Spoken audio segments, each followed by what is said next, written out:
And while some are concerned about the surveillance the U.S. is conducting abroad, others here in Washington are focused on the NSA's surveillance of Americans. In fact, Senator Rand Paul is planning to file a class action lawsuit against the NSA. Speaking at the State of the Net conference in Washington, D.C. this week, he says the administration's increased transparency is only the first step toward reform. Next step is it constitutional to collect with a single warrant to Verizon?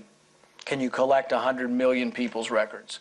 My answer is no, you cannot. It should name the person. The Fourth Amendment says you name the person. So what I think, and I think it's also good for your business model if you're out there, support going the next step, which is really shutting down the collection or fighting in a legal way. You can take this to the Supreme Court if you can? Yes.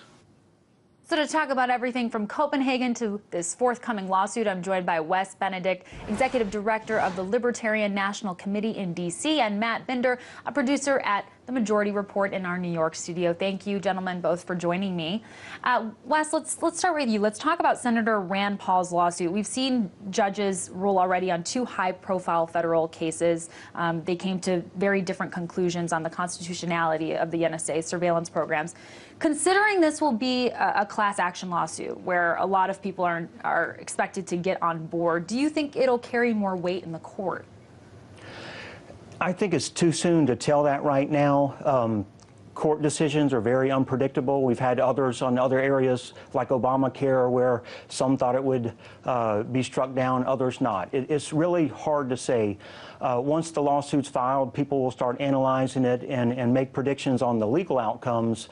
But in the meantime, I think it'll have an impact to help bring awareness to the public about these issues. I think America's setting a terrible example for the rest of the world, spying not only on foreigners, but spying on Americans as well. We don't want other countries spying on Americans here in America. We don't think it's right. I don't think it's right for the American government to be spying on others. And the worst part about it is that businesses are being forbidden from telling the truth to the American people and to the world. Some of that's being loosened up now, thanks very much to Edward Snowden's revelations. Right. But Yahoo, Facebook, these companies should be able to tell us we're being spied on if they're being used for that. Right. And Matt, I'm going to go to you. Senator Paul says he wants this lawsuit to replicate the success of the Internet campaign for SOPA. Online opposition to that piece effectively killed it in Congress in 2012. Senator Paul says he wants millions of people to sign this lawsuit. Do you think he may be able to go beyond just libertarians and actually gain some support from progressives and liberals?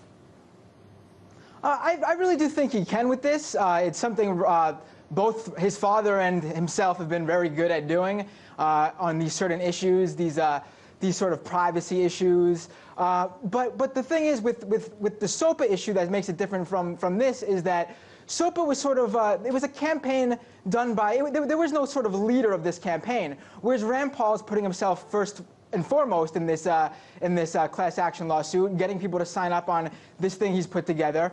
And I'm not really quite sure what his angle is here because he's a congressperson. He can draft some law or go straight for it with a bill of some sort and try to make a change he is in the law itself.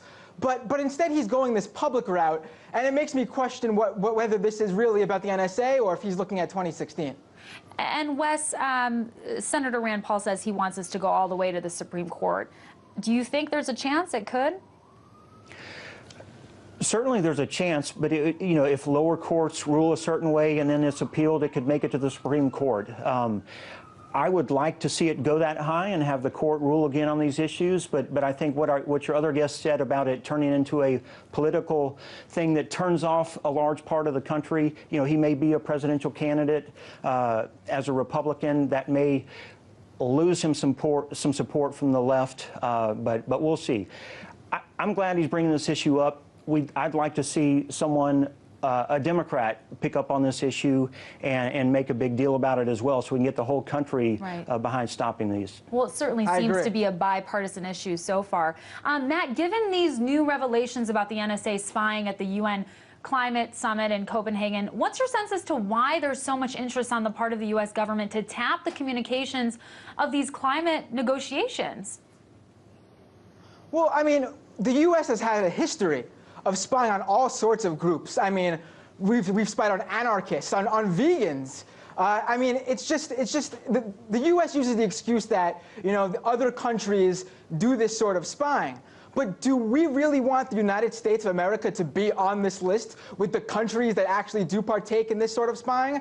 I don't think so. Right. And Matt, last year we learned that the NSA spied also on the G8 and the G20 summits. And when asked about this, a National Security Council spokeswoman, Caitlin Hayden, said in an email to the Huffington Post that, quote, the U.S. government has made clear that the United States gathers foreign intelligence of the type gathered by all nations. So because it's foreign, according to them, this is all fair game. What do you make of that argument? I mean, I think it's just an excuse to try to make people here in America sound like, oh, well, it's just some foreign entity. I'm not being spied on. Americans aren't being spied on, which we know is false. It's basically, I think it's just something that's said to sort of call the response that's going on over here. Absolutely. Well, I do appreciate both of your guys' insight on this. Matt Binder, producer at The Majority Report, and Wes Benedict, the executive director of the Libertarian National Committee. Thank you. Thank you for having me.